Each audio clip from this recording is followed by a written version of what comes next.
Welcome to Live and Love Your Life with Janice Moranz MD.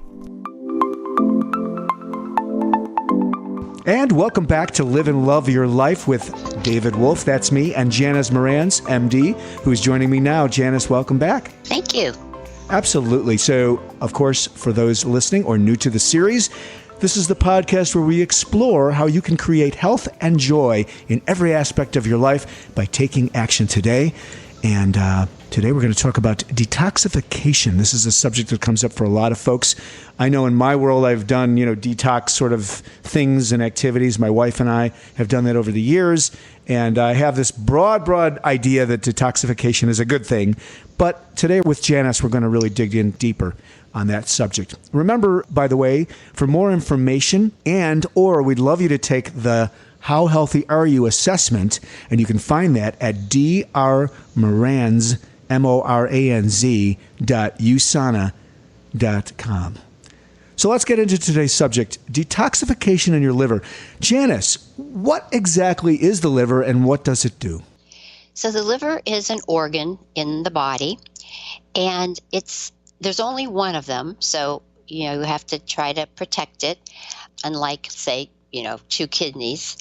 But it does take care of detoxifying your body so that things that you put in your body are taken care of. They're made like less toxic by the liver. So it's really a constant filter, isn't it, for the intake? It is. And like most medications that people take are processed through the liver. And that's why a lot of times when you're on certain medications, the doctor will order blood labs, for you to get. And a lot of times they'll have liver enzymes on there to make sure that your liver is not being hurt by all these toxic kinds of things. And those are called lipids, right? Lipids is just one thing. Lipids are fats. Oh, I see. So yeah, that particular portion of the blood work, I thought it was called lipids, but I guess I have that wrong. No, that would the ones that I'm talking about for the liver it's called a hepatic, which stands for liver hepatic panel. So it's a filter, really, broadly speaking, or for those of us who are not MDs, and it's constantly filtering and detoxifying, and there's only one. And it's important, you think about food and the foods we eat and whatever toxins may be there, but it also, as you've said, when we're dealing with medications or multiple medications, this can stress the liver and its functionality, right? Right. All right. Good. One of the things we talking about today is glutathione. So what is glutathione and why should we know about it? So glutathione is something that your body makes, and it's always a good idea to do things that will help your body increase its production, because it's known as the master antioxidant. Antioxidants most of them are vitamins like C and E. They're things that it's almost like if you have a fireplace and you have a screen on the fireplace. And the reason you have the screen is so that the embers don't get onto the carpet. So the antioxidants are like the screen on a fireplace. They kind of protect your body from the free radicals that are made when you're like tearing down different products in your body. So it's a balance.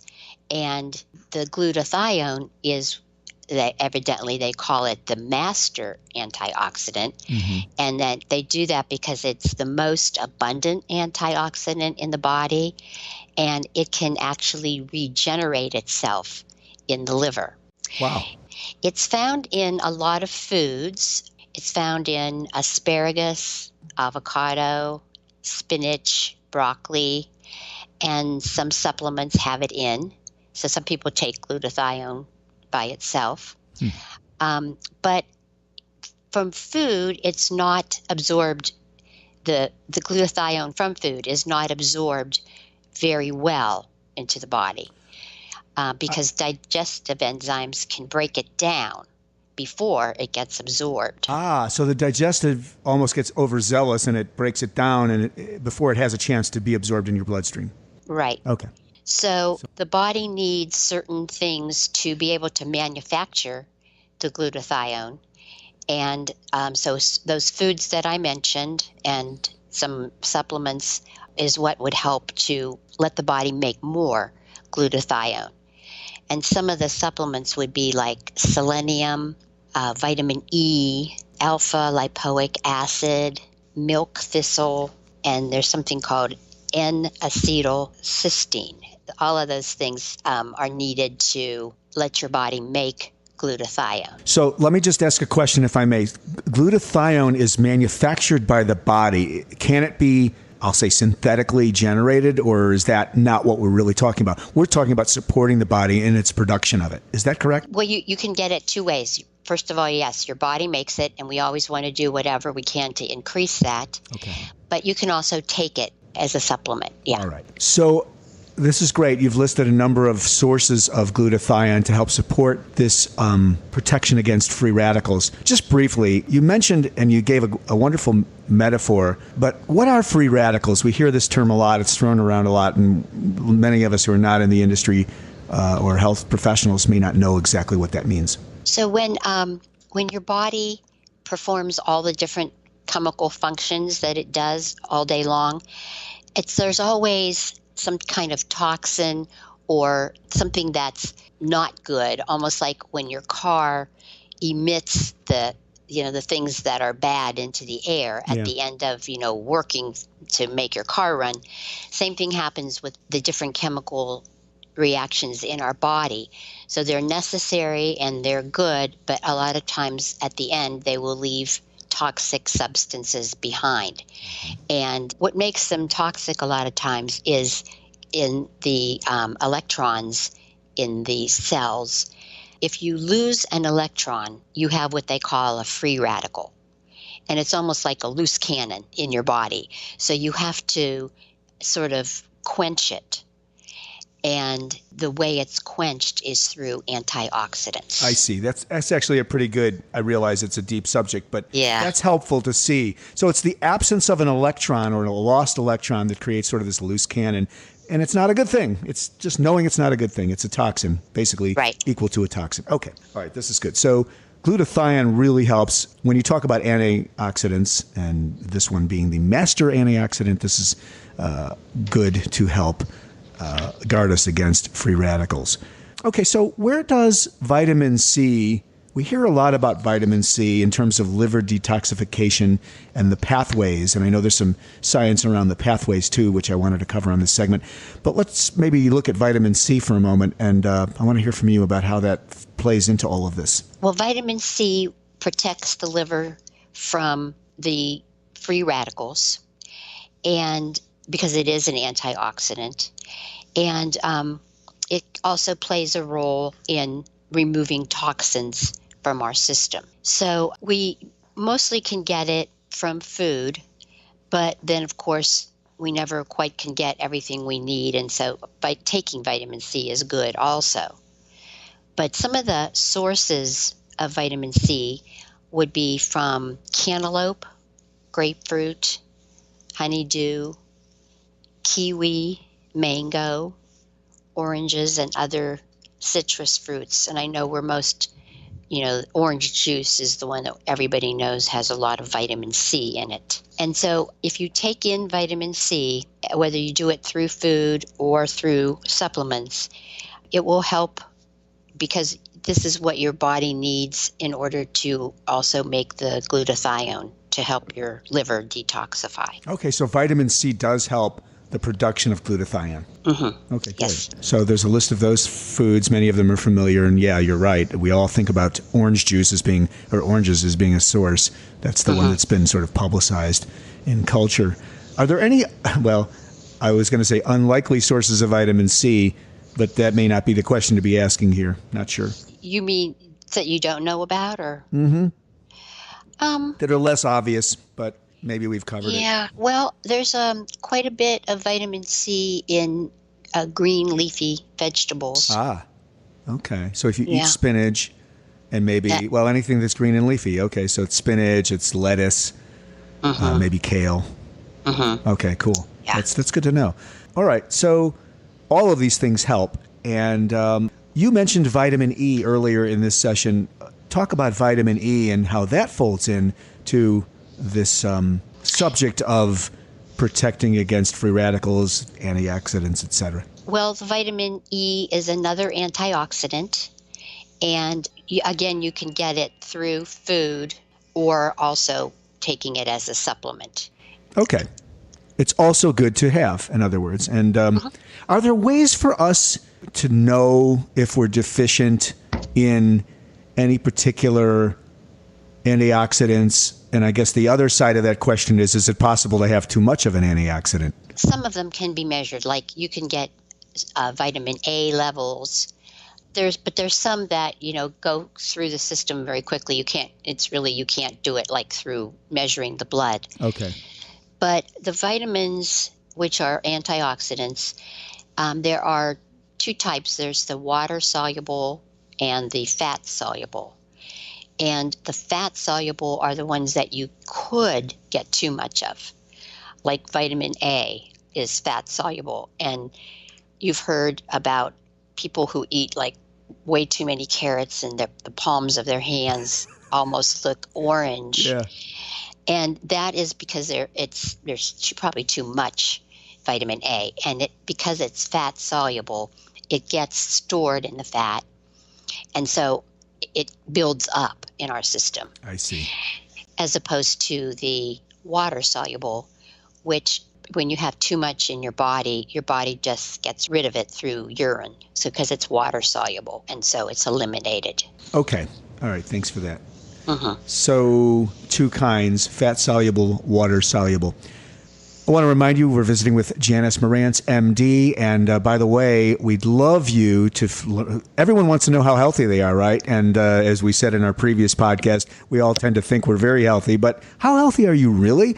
Take the How Healthy Are You assessment, and you can find that at Dr. Moranz, Moranz, like Janice's last name, .usana.com.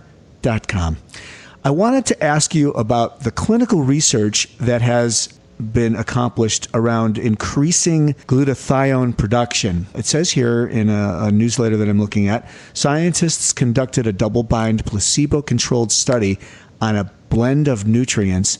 The purpose was to determine if they promoted increases in plasma, glutathione, and vitamin C. And so let's talk a little bit about that study and the product that was used in it, Janice, if you will. This was a small study, and it's always nice to have huge, big studies, but this was 15 volunteers, they all healthy, participated in the study, and they were given a supplement called Hepacil DTX, which stands for detox. They were either given the Hepacil or placebo, which, as you know, is basically just like a sugar pill, has nothing really in it. They did this for 28 days, and the first day, the middle day, and the last day, they did blood samples where they measured how much vitamin C and glutathione there was in the blood. And what they noticed was that giving the Hepacil did boost both the glutathione and the vitamin C levels. Wow. So it actually, what they call upregulated the body's ability to utilize the glutathione to detoxify. Wow. Yeah, and it increased the body's antioxidant capacity. So, the more our body can manufacture, the better we are, the better the liver will be. Sure. The liver health, it's really so much about that being the primary filter and antioxidant organ. What are some of the ways that we can know that we may have toxicity? What are some of the symptoms or diseases that come up if this is just not something on our radar personally for our own health? How do we know? Sometimes you don't, but of course, if you're not feeling good, it could be anything, but that's one of the things it could be, is that you have different toxins in your body that are not getting eliminated the way they should, which is why people do detox programs a lot. But sometimes you can't tell.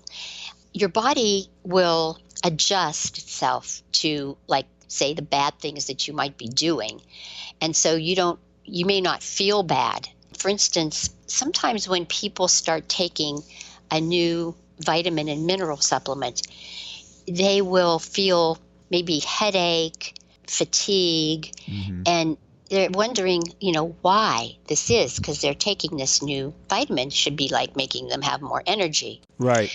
But what happens a lot of times is that will start the body detoxing. And so for the first few days, you might actually feel worse. And that would be the detoxification that is happening in your body.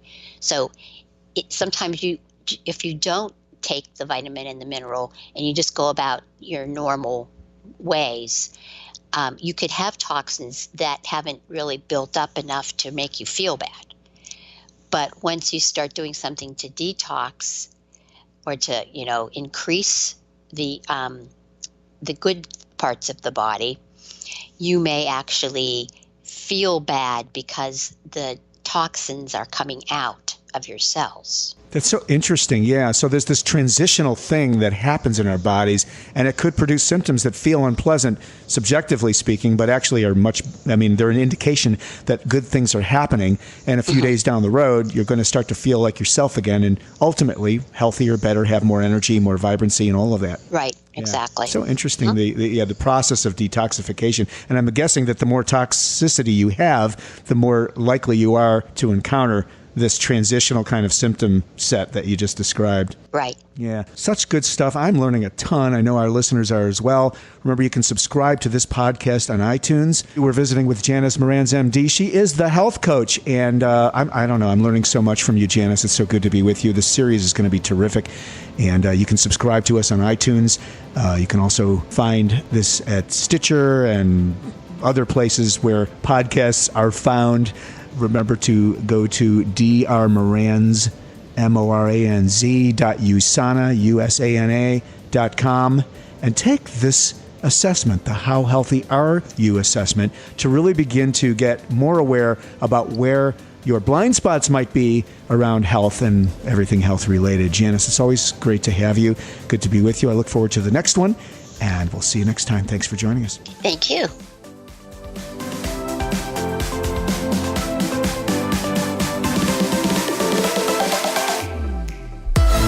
Thanks for listening to Live and Love Your Life with Janice Moranz, MD. Subscribe to our podcast on iTunes or visit drmoranz.usana.com and take the How Healthy Are You assessment. You can reach out to Janice Moranz directly at janicemoranz@comcast.net. We'll see you next time.